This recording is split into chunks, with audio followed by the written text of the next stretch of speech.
नमस्कार, मी प्रणाली भोसले. माझे कोकणच्या प्राईम टाइम बुलेटिनमध्ये आपल्या सर्वांचं मनपूर्वक स्वागत करते. बुलेटिनला सुरुवात करण्याआधी पाहूयात हेडलाईन्स.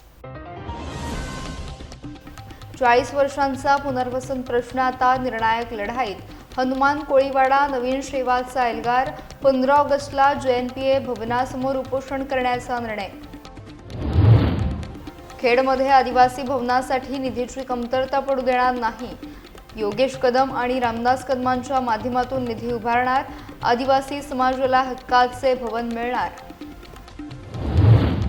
सावंतवाडीत हर घर तिरंगा रॅलीचं आयोजन. मंत्री नितेश राणेंसह शेकडो नागरिक सहभागी. तिरंगा रॅलीत देशभक्तीचा संदेश. आणि 30 वर्षांच्या देशसेवेनंतर जवान दिनेश सावंत निवृत्त. 17 मराठाच्या जवानाचा डोंबिवलीत जंगी सत्कार. भारत माता जयच्या घोषणेने डोंबिवली दुमदुमली. पाहूया सविस्तर वृत्त. उरण तालुक्यातील हनुमान कोळीवाडा अर्थात शेवा कोळीवाडा आणि नवीन शेवा गावांच्या पुनर्वसनाचा प्रश्न तब्बल 40 वर्षांपासून प्रलंबित असल्यानं ग्रामस्थांचा संताप आता उफाळून आलाय. JNPA प्रकल्पासाठी स्थानिकांनी जमीन आणि घरे दिली, तसेच पारंपरिक उपजीविकेवर परिणाम सहन केला. मात्र पुनर्वसनाचा प्रश्न अद्याप पूर्णपणे मार्गी लागलेला नसल्याचा आरोप ग्रामस्थांनी केला आहे. त्यामुळे आश्वासन नको, निर्णायक निर्णय हवा अशी भूमिका घेत ग्रामस्थांनी आंदोलनाची घोषणा केली आहे. 9 ऑगस्ट रोजी नवीन शेवा येथील श्री शांतेश्वरी मंदिरात महत्त्वाची बैठक पार पडली. या बैठकीत 15 ऑगस्ट रोजी सकाळी 8 वाजल्यापासून JNPA प्रशासन भवनासमोर उपोषण करण्याचा निर्णय घेण्यात आला. बनावट आणि चुकीची 2 आज्ञापत्रे रद्द करून विस्थापितांना न्याय द्यावा आणि पूर्ण पुनर्वसन करावे अशी मागणी करण्यात आली आहे. विशेष म्हणजे या आंदोलनात सर्वच पक्षांचे पदाधिकारी आणि कार्यकर्ते सहभागी होणार आहेत. बैठकीला माजी आमदार मनोहर शेठ भोईर, पंचायत समिती सदस्य दीपक भोईर, सरपंच सोनल घरत आदींसह विविध पक्षांचे पदाधिकारी, ग्राम सुधारणा मंडळाचे सदस्य आणि ग्रामस्थ उपस्थित होते. या बैठकीत उपस्थित मान्यवरांनी ग्रामस्थांना मार्गदर्शन केले. नवीन शेवा आणि हनुमान कोळीवाडा दोन्ही गावं एकच आहेत आणि आम्ही खरे म्हटलं तर दोन्ही गावाचे नागरिक आम्ही भाऊ म्हणून आज या ठिकाणी एकत्र आलेलो आहोत. जे 40 वर्षापूर्वीपासून शासन आमची खऱ्या अर्थानं जी काय फसवणूक करतो ती फसवणूक होतोय, त्यासाठी गाव कोणी एकत्र आलेलं आहे. आणि खऱ्या अर्थानं कुठेतरी आज या ठिकाणी ग्रामस्थांना अक्कल आलेली आहे की शासनाला जर आपल्याला शासन देत नसेल तर शासनाला आंदोलनाच्या माध्यमातून धडा शिकवण्याचं काम आज या दोन्ही ग्रामस्थांनी ठरवलेलं आहे. आणि आम्ही 15 ऑगस्टला या ठिकाणी निदर्शनं उपोषण करणार आहोत. तोपर्यंत शासनाने जर आमची बैठक लावून आम्हाला न्याय मिळवून देण्यासाठी जर त्याने आमच्या मागण्या मान्य केल्या तर नक्कीच चांगलं होईल. पण आजची परिस्थिती बघितली तर शासन हा चक्क खोटारडा. जे JR काढले ते JR लपवतात आणि नवीन JR काढून आमची फसवणूक करतात. त्याच्यामुळे ह्या ठिकाणी जनता रस्त्यावर उतरल्यानंतर प्रत्येक वेळी आपला न्याय मिळत असतो. तो न्याय मिळवून देण्यासाठी आम्ही सर्व मंडळी या ठिकाणी राजकीय आपल्या बाजूला ठेवून सर्व आम्ही एकत्र आलो. या ठिकाणी शिवसेना आहे, भाजप आहे, काँग्रेस आहे, शेतकरी कामगार पक्ष आहे, मनसे आहे, राष्ट्रवादी आहे, अजून जे काय पक्ष असतील ते सगळे पक्ष आहेत. पण या सर्व पक्षाच्या स्थानिक कार्यकर्त्यांनी मनात निर्धार केलेला आहे की आपण ही लढाई जिंकेपर्यंत लढायची. रत्नागिरी जिल्ह्यात महाराष्ट्राच्या जलहद्दी क्षेत्रात 15 ऑगस्टपर्यंत मासेमारीला बंदी लागू आहे. या कालावधीत यांत्रिकी नौकांना किनाऱ्यापासून 12 नॉटिकल मैल आतील समुद्री हद्दीत मासेमारी करण्यास बंदी आहे. या आदेशाची काटेकोरपणे अंमलबजावणी होते की नाही यासाठी मत्स्य विभागाकडून विशेष मोहीम राबवण्यात येते. रत्नागिरी जिल्ह्यातील तब्बल 41 लँडिंग पॉइंटवर सुरक्षा रक्षक आणि सागरी मित्रांकडून गस्त घातली जात आहे. त्याचबरोबर मत्स्य विभागाच्या सुमारे 100 कर्मचाऱ्यांच्या माध्यमातून दिवस रात्र निगराणी ठेवण्यात येत आहे. बंदीच्या कालावधीत कोणत्याही प्रकारची अवैध मासेमारी होऊ नये यासाठी समुद्रकिनारी आणि लँडिंग पॉइंटवर विशेष लक्ष केंद्रित करण्यात आलं आहे. रत्नागिरी जिल्ह्यात जवळपास 4000 मासेमारी नौका असल्याने बंदीच्या आदेशाची प्रभावी अंमलबजावणी करण्याचं मोठं आव्हान मत्स्य विभागासमोर आहे. त्यामुळे मत्स्य विभागाच्या पथकांकडून नियमित गस्त घालत अवैध मासेमारीला आळा घालण्याचे प्रयत्न सुरू आहेत. मासेमारी बंदीचा कालावधी पूर्ण होईपर्यंत संबंधित नौका मालक आणि मच्छीमारांनी नियमांचे पालन करावे यासाठी विभागाकडून विशेष दक्षता घेतली जाते. हां सर बोला. नमस्कार, मी जीवन सावंत, सहाय्यक आयुक्त मत्स्य व्यवसाय रत्नागिरी आज मिरकरवाडा बंदराला जे काही बंदी कालावधी आहे त्यासाठी भेट दिलेली आहे। या ठिकाणी जे बिगर यांत्रिक किंवा यांत्रिक नौकांनी मासेमारी जी होणार होती किंवा करत असतील अशांना आळा घालण्यासाठी आपण मिरकरवाडा बंदर तसं प्रत्येक 23 लँडिंग पॉईंट आहेत, त्या प्रत्येक 23 लँडिंग पॉईंटवर सुरक्षा रक्षक तैनात ठेवलेले आहेत। प्रत्येक परवाना अधिकारी यासाठी सतर्क आणि क्षमतेने काम करत आहे। ही जी काही गस्त आहे ही 24 तास चालू आहे। त्यामुळं रत्नागिरी जिल्ह्यामध्ये जे काही अनैतिक मच्छीमारी जी होणारी न होता इथं संपूर्णपणे या मच्छीमारीला आळा घालण्यात आलेला आहे आणि यासाठी मच्छीमारांचं सुद्धा सहकार्य तेवढंच आहे। या जे काय माननीय नितेश राणे साहेब यांनी जे काय हा जो काय निर्णय घेतलेला आहे, जो शास्त्रीय दृष्टिकोन समोर ठेवून तो हा जो कार्यक्रम आहे त्याला मच्छीमारांचाही पाठिंबा आहे आणि त्यासाठी मच्छीमारांनी सुद्धा प्रतिसाद अत्यंत चांगला दिलेला आहे। फक्त आमची विनंती हीच आहे की आता राहिलेले 5 दिवस आहेत, त्यांनी तो निर्णय जो आहे तो त्या पद्धतीने कायम ठेवावा आणि प्रशासनाला तसेच मदत करावी। आदिवासी समाजासाठी भवन उभारण्याच्या मागणीला आता आश्वासनाची जोड मिळाली आहे।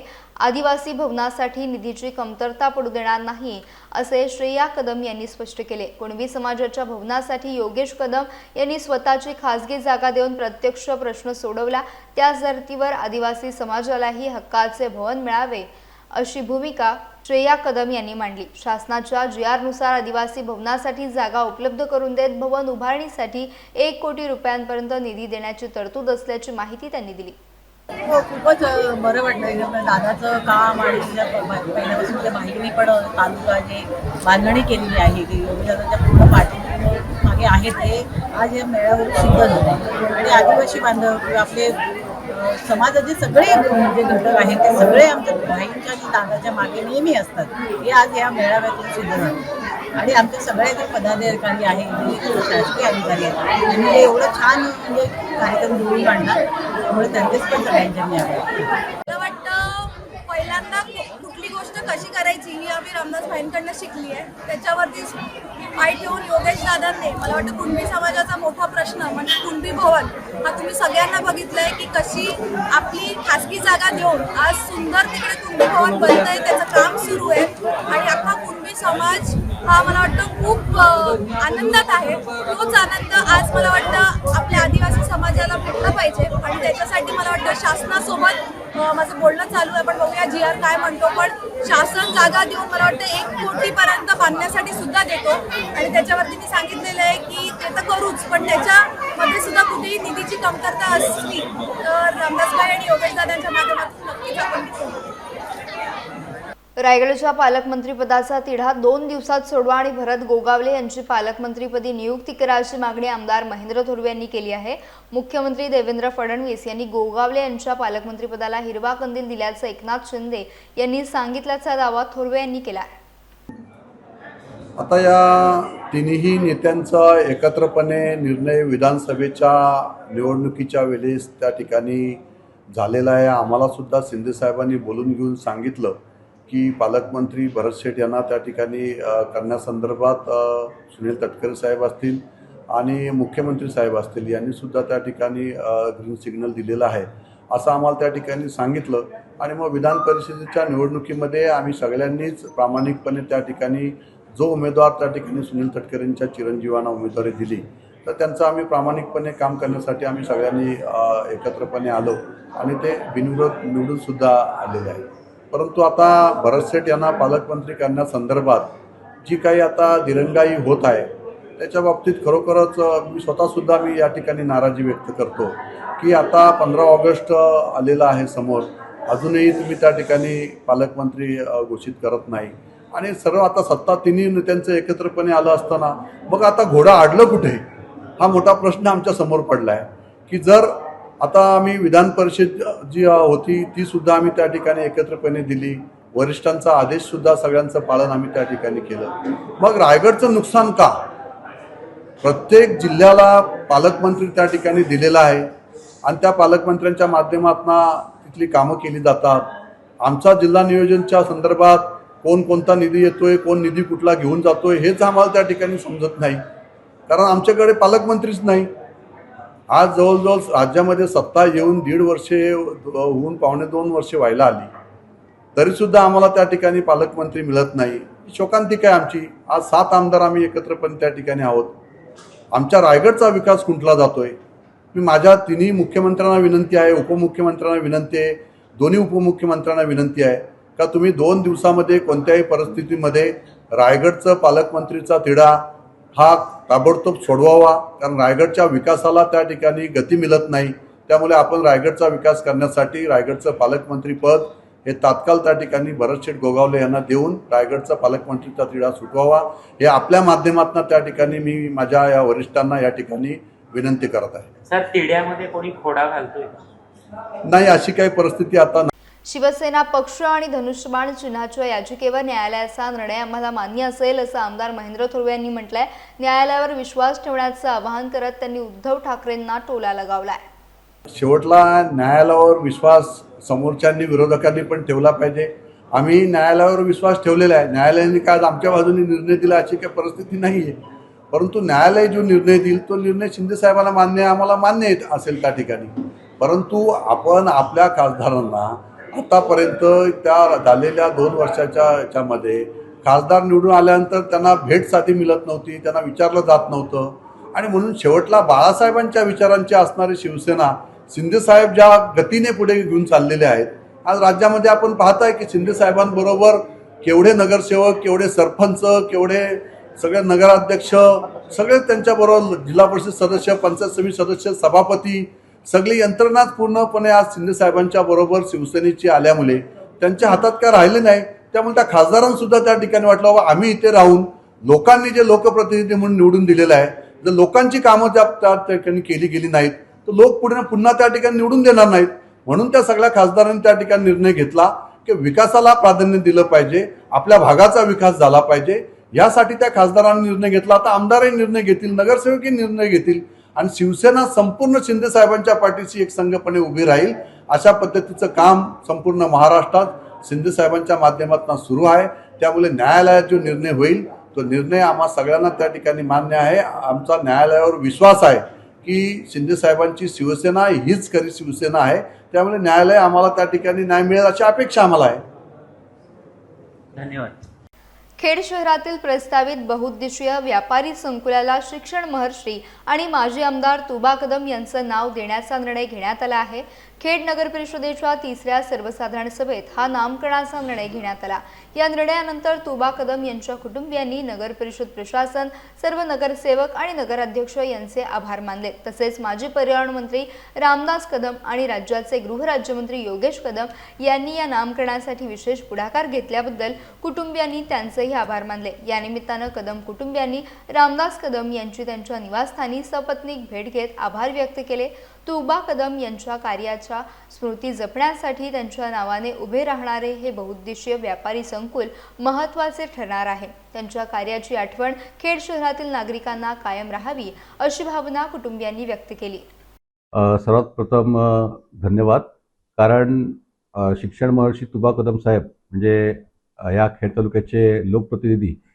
8 वर्ष त्यांनी सभापतीपद या खेड तालुक्याचं भोगलेलं आहे.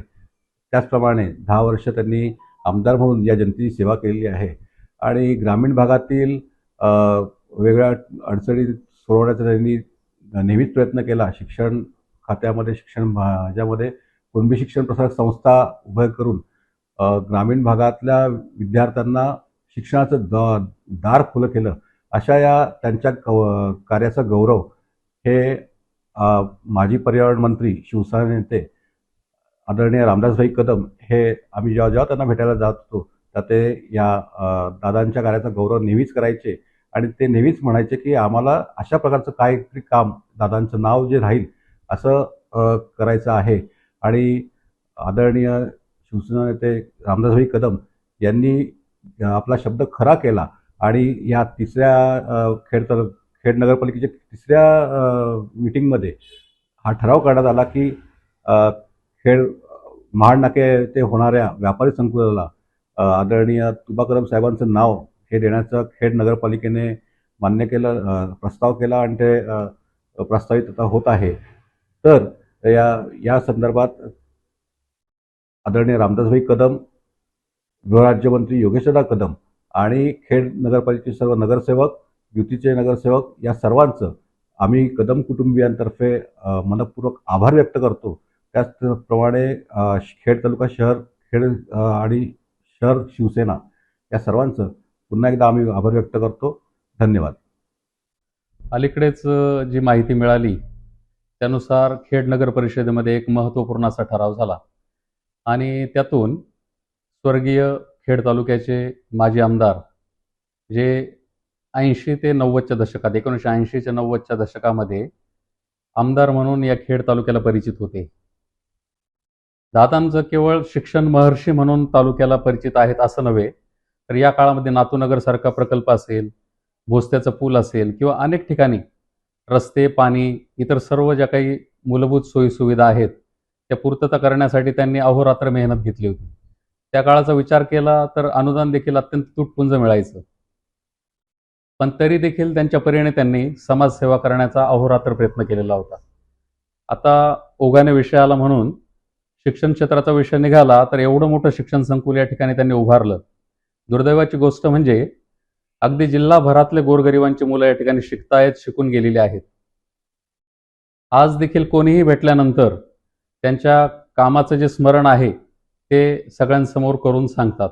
दुर्दैवाची गोष्ट एवढीच की एवढं मोठं संकुल उभारून देखील या शिक्षण महर्षींची साधी जयंती किंवा पुण्यतिथी देखील या शिक्षण संकुलात साजरी केली जात नाही. पण आनंदाची गोष्ट अशी आहे की कुठेतरी विस्मृतीत गेलेले दादा, सन्माननीय या महाराष्ट्र राज्याचे माजी पर्यावरण मंत्री आणि माजी विरोधी पक्ष नेते सन्माननीय रामदास कदम साहेबांनी हा विचार लक्षात ठेवून दादांच्या कार्याची जी एक नोंद घेतलेली आहे आणि खेडमध्ये नियोजित असं जे काही व्यापारी संकुल आहे तर त्याला दादांचं नाव देण्याचं या ठिकाणी त्यांनी एक ठराव जो आहे तो आपल्या नगरसेवकांमार्फत या ठिकाणी केलेला आहे. तर खरंच मनापासून आमच्या कुटुंबियांच्या वतीने आम्हाला खूप आनंद झालेला आहे असं या ठिकाणी मी नक्कीच सांगेल.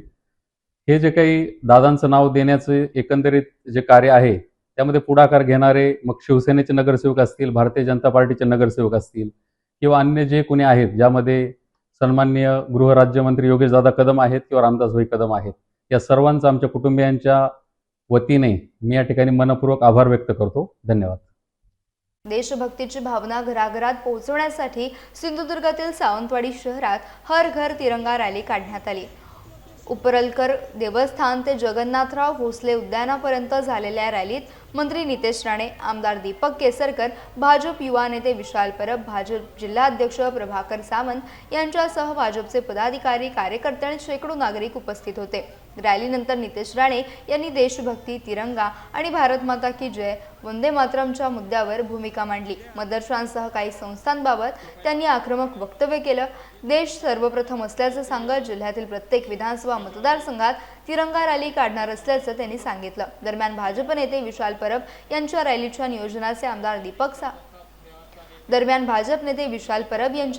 नियोजनाचे आमदार दीपक केसरकर यांनी कौतुक केले.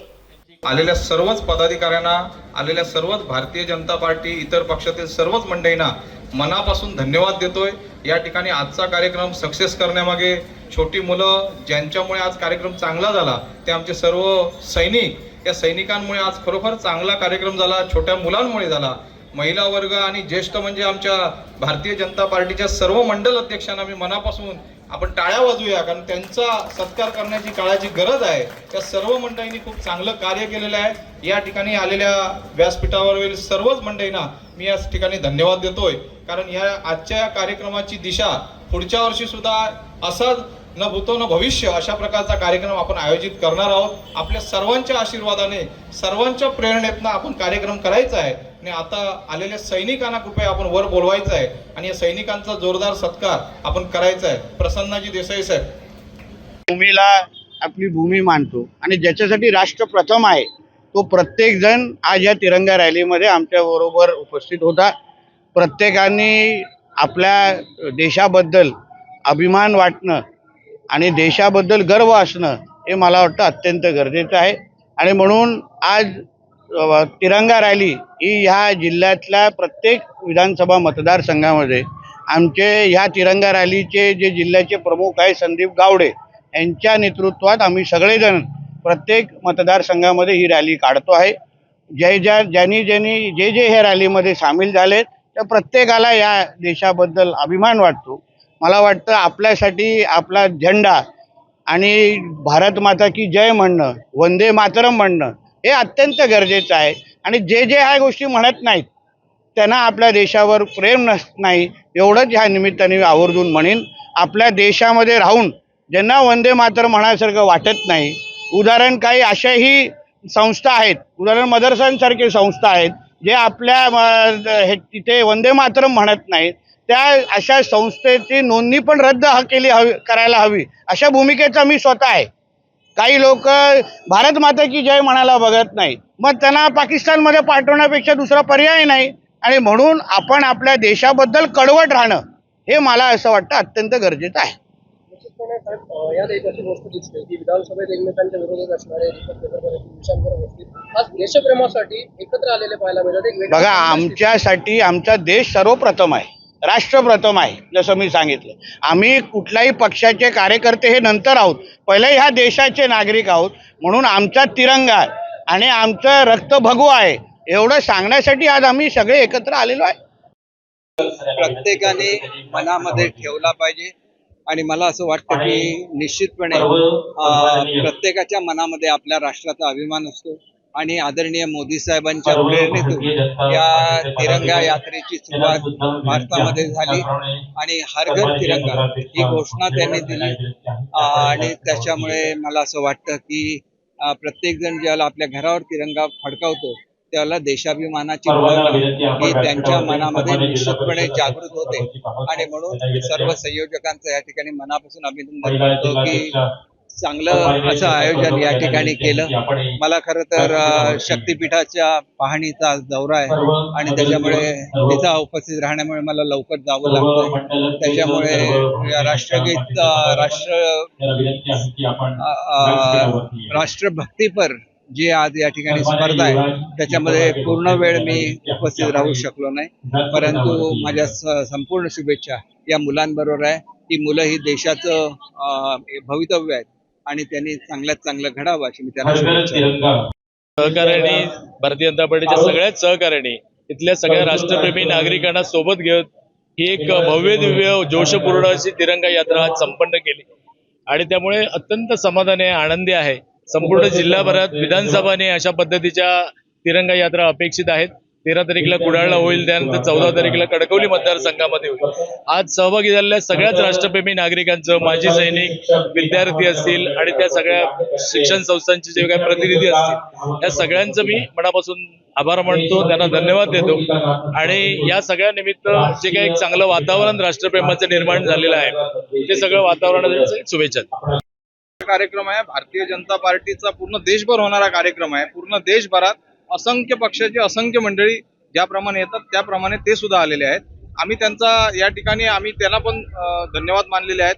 सावंतवाडी नगरीतील सर्व नागरिक, विधानसभेतील सर्व नागरिक या ठिकाणी आल्याबद्दल धन्यवाद. आणि विशेष म्हणजे सैनिक जे आहेत ज्यांचा सन्मान केला पाहिजे तो सन्मान आमच्या पक्षाकडनं झालेला आहे. आम्हाला आमच्या नेत्यांची शिकवण आहे, आदरणीय प्रदेश अध्यक्ष रवींद्रजी चव्हाण साहेब यांची शिकवण आहे, राणे साहेबांची शिकवण आहे, आदरणीय पालकमंत्री नितेशजी राणे साहेबांची आहे की आलेल्या माणसाचा सत्कार करणे. आमच्यावर चांगले संस्कार झालेले आहेत. त्या पद्धतीने आदरणीय संदीपजी गावडे साहेब, मी, आमचे सर्व भारतीय जनता पार्टीचे मंडल अध्यक्ष आणि जिल्हा अध्यक्ष साहेब, महिला जिल्हा अध्यक्ष मॅडम, सर्वांनी चांगलं कार्य केलेलं आहे. ज्याने मदत केली भारत देशासाठी त्यांचा मी मनापासून आजच्या कार्यक्रमाला मी शुभेच्छा देतोय, धन्यवाद देतोय. ग्रामपंचायत आणि सर्व शाळांना सूचित केलेलं आहे, आदेशही दिलेले आहेत की प्रत्येक गावात प्रत्येक घरावर तिरंगा फडकावा, प्रत्येक मुलाने त्याचा सन्मान करावा, तो पण रॅलीमध्ये घ्यावा. आणि सर्वात महत्त्वाचं म्हणजे आजची रॅली यशस्वी करण्यामध्ये ज्यांनी सहभाग झाले त्यांनाही मी धन्यवाद देतो. आणि आपला भारत देश, भारताचं स्वातंत्र्य कायम चिरायू राहो असे ईश्वरचरणी प्रार्थना करतो. आणि ह्या भारताच्या झेंड्याचा सर्वांनी सन्मान करावा. आणि मुलांप्रती सुद्धा एक उत्साह निर्माण झाला आजच्या या रॅलीमध्ये, त्याच्यामुळे मला खूप आनंद झाला आणि आजची रॅली यशस्वी झाल्याबद्दल पण समाधान व्यक्त करतो. महिलांचा सुद्धा सहभाग मोठ्या प्रमाणात मिळाला जे आईचे संस्कार असतात ते मुलांमध्ये येत असतात आणि जे आईने दिलेले संस्कार आज तुम्ही बघताय की बच्चे कंपनी सुद्धा आज भारतीय गीतांनी इथं सादरीकरण करत आहेत. त्यामुळे आज असं संपूर्ण वातावरण भारत स्वातंत्र्य दिनाच्या सुद्धा पूर्वसंध्येला हा असा सुंदर महोत्सव साजरा होत आहे. सर्वांना मी स्वातंत्र्य दिनाच्या शुभेच्छा देते. रायगड जिल्ह्यातील श्रीवर्धन तालुक्यातील वाकलघर गावचे सुपुत्र आणि भारतीय सैन्यातील 17 मराठा लाईट इन्फंट्रीचे जवान दिनेश रामचंद्र सावंत हे तब्बल 30 वर्षांच्या प्रदीर्घ देशसेवेनंतर सन्मानाने सेवानिवृत्त झाले. 1996 मध्ये भारतीय सैन्यात दाखल झालेल्या दिनेश सावंत यांनी 17 मराठा रेजिमेंटमध्ये सेवा बजावत देशाच्या विविध आव्हानात्मक सीमांवर कर्तव्य बजावले. 31 जुलै 2026 रोजी ते सैन्य दलातून सेवामुक्त झाले. त्यांच्या सेवापूर्तीच्या निमित्तानं डोंबिवली येथे भव्य मिरवणुकीसह नागरी सत्कार सोहळ्याचं आयोजन करण्यात आलं. सुशोभित वाहनातून त्यांची मिरवणूक काढण्यात आली. यावेळी भारत माता की जय आणि छत्रपती शिवाजी महाराज की जय अशा घोषणांनी परिसर दुमदुमून गेला. या सोहळ्याला भारतीय सैन्यातील अनेक माजी सैनिक, वाकलघर ग्रामविकास मंडळाचे पदाधिकारी, क्षत्रिय मराठा समाजाचे अध्यक्ष किशोर राऊत, सावंत परिवार, नातेवाईक आणि ग्रामस्थ मोठ्या संख्येने उपस्थित होते. यावेळी दिनेश सावंत यांना शाल श्रीफळ देऊन सन्मानित करण्यात आले. 30 वर्ष देशसेवा करून मायभूमीत परतलेल्या या वीर जवानाच्या सन्मानाचा क्षण उपस्थितांसाठी अभिमानाचा ठरला. या संपूर्ण सोहळ्याचं नियोजन अभय शेलार, संजय पवार, योगेश पवार, संदीप ओंबले, मयूर शेलार, संदेश ओंबले, राजेश ओंबले, विनय पवार आणि राकेश ओंबले यांनी केले. देशाच्या रक्षणासाठी आयुष्य वेचणाऱ्या दिनेश सावंत यांच्या देशसेवेचा संपूर्ण श्रीवर्धन तालुक्याला सार्थ अभिमान असल्याची भावना यावेळी व्यक्त करण्यात आली. महाराष्ट्र नवनिर्माण सेनेचे पक्षप्रमुख राज ठाकरे रविवारी रायगड जिल्ह्याच्या दौऱ्यावर असताना मुंबई गोवा महामार्गावरील जिथे येथील साई सहारा रेस्टॉरंटला सदिच्छा भेट दिली. जिथे येथे मनसेच्या रायगड जिल्हा कार्यालयाचे उद्घाटन केल्यानंतर राज ठाकरे यांनी साई सहारा रेस्टॉरंटला भेट दिली.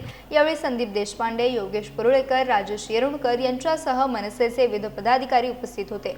साई सहारा रेस्टॉरंटचे मालक आणि मुंबई गोवा महामार्गावरील अपघातग्रस्तांना मदत करणारे कल्पेश ठाकूर यांनी शाल, पुष्पगुच्छ आणि सन्मानचिन्ह देऊन राज ठाकरे यांचा सत्कार केला. महामार्गावरील अपघातग्रस्तांना मदत करण्याबरोबरच कोरोना काळात कल्पेश ठाकूर यांनी केलेल्या सामाजिक कार्याची माहिती संदीप देशपांडे यांनी राज ठाकरे यांना दिली. त्यानंतर राज ठाकरे यांनी या कार्याबाबत अधिक माहिती जाणून घेत कल्पेश ठाकूर यांच्या सामाजिक कार्याचं कौतुक केलं. तसेच अत्यंत कमी वयात मराठी माणसानं हॉटेल व्यवसायात उल्लेखनीय प्रगती केल्याबद्दल देखील त्यांनी कल्पेश ठाकूर यांचे कौतुक केले. यानंतर साई सहारा रेस्टॉरंट परिसरात उभारण्यात आलेल्या साई मंदिरात राज ठाकरे यांनी दर्शन घेतले.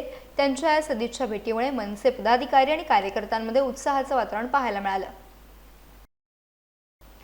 रायगडच्या माणगाव शहरातून एक धक्कादायक घटना समोर आली आहे. रिव्हर्स गिअरमध्ये असलेली इको कार अचानक सुरू झाल्यानं ती थेट दुकानात घुसल्याचा प्रकार घडला. कचेरी रोड परिसरातील वंदन सोसायटी येथे ही घटना घडली असून या अपघाताचे सीसीटीव्ही फुटेज समोर आले. मिळालेल्या प्राथमिक माहितीनुसार शेजारील मोबाईल शॉपच्या मालकीची इको कार परिसरात उभी होती. यावेळी अंदाजे 15 ते 16 वर्षांच्या मुलाकडून चुकून कार सुरू झाली. कार रिव्हर्स गिअरमध्ये असल्यानं इंजिन सुरू होताच ती अचानक मागच्या दिशेने वेगाने सरकली. काही क्षणातच कार थेट कचेरी रोडवरील शोभा जनरल स्टोअर्स या दुकानात घुसली. कारने दुकानाच्या दर्शनी भागाला जोरदार धडक दिल्यानं दुकानातील साहित्य आणि इतर मालाचे मोठे नुकसान झाले. अचानक झालेल्या धडकेमुळे परिसरात खळबळ उडाली आणि नागरिकांनी घटनास्थळी धाव घेतली. मात्र सुदैवानं अपघाताच्या वेळी दुकानाबाहेर किंवा कारच्या मार्गात कोणीही नसल्याने मोठी जीवितहानी टळली. या दुर्घटनेत दुकानाचे मोठ्या प्रमाणात आर्थिक नुकसान झाले असून नुकसानाचा आकडा नेमका अद्याप स्पष्ट झालेला नाही. या घटनेनंतर वाहन पार्क करताना आणि वाहन सुरू करताना योग्य खबरदारी घेण्याची गरज पुन्हा एकदा अधोरेखित झाली आहे. रायगड जिल्ह्यातील महाड दापोली मार्गावर 2 एसटी बसच्या समोरासमोर झालेल्या धडकेत 14 प्रवासी किरकोळ जखमी झालेत. कुर्ला दिवेकरवाडी येथे वळणावर हा अपघात झाला. मिळालेल्या माहितीनुसार महाड मुरमुशी मंडणगड ही एसटी बस महाडहून मंडणगडच्या दिशेने जात होती. यावेळी कुर्ला दिवेकरवाडी येथे फाळकेवाडी मुंबई एसटी बस सोबत दोन्ही बसची समोरासमोर धडक झाली. या अपघातात दोन्ही बसमधील 14 प्रवाशांसह चालक आणि वाहक किरकोळ जखमी झालेत. जखमींना उपचारासाठी महाड ग्रामीण रुग्णालयात दाखल करण्यात आले. धडकेनंतर मुरमुशीच्या दिशेने जाणारी एसटी बस रस्त्यालगतच्या झाडाला जोरदार धडक देऊन अडकल्याची माहिती आहे.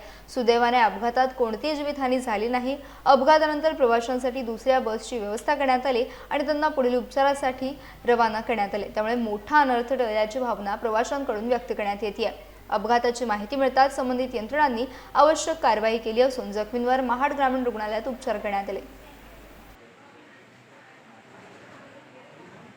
मुंबई गोवा महामार्गावरील खवटी रेल्वे ब्रिज येथे दुचाकीचा अपघात होऊन 2 जण जखमी झाले आहेत. रविवारी 9 ऑगस्ट रोजी सायंकाळी सुमारे 6:34 दरम्यान हा अपघात झाला. मिळालेल्या माहितीनुसार कशेडीहून चिंचवलीच्या दिशेने जाणाऱ्या ॲक्टिवा स्कूटीवरील चालकाचे नियंत्रण सुटल्यानं हा अपघात झाला. या अपघातात वैभव पिंपळकर वय वर्ष 27 आणि ऋषिकेश पिंपळकर वय वर्ष 23 दोघेही राहणार चिंचवली सिंगरवाडी येथील रहिवासी. घटनेची माहिती मिळताच भरणे नाका ब्रिजखाली 24 तास अपघातग्रस्तांच्या मदतीसाठी कार्यरत असलेली जगद्गुरू रामानंदाचार्य श्री नरेंद्राचार्यजी संस्थान नाणीजधामची विनामूल्य रुग्णवाहिका तातडीनं घटनास्थळी पोहोचली. कशेडी टॅप वाहतूक पोलिसांच्या मदतीनं दोन्ही जखमींना उपचारासाठी उपजिल्हा रुग्णालय कळंबणी येथे दाखल करण्यात आले. या रुग्णवाहिकेचे चालक सूरज हंबीर यांनी तातडीने मदतकार्य केल्याने अपघाताची नेमकी कारणं व पुढील कारवाईबाबत संबंधित यंत्रणेकडून माहिती घेण्यात येत आहे. यासह बुलेटिनमध्ये वेळ झाली. इथेच थांबण्याची. भेटूयात नवीन बुलेटिनसह. तोपर्यंत तुम्ही कुठेही जाऊ नका. पाहत राहा फक्त माझे कोकण.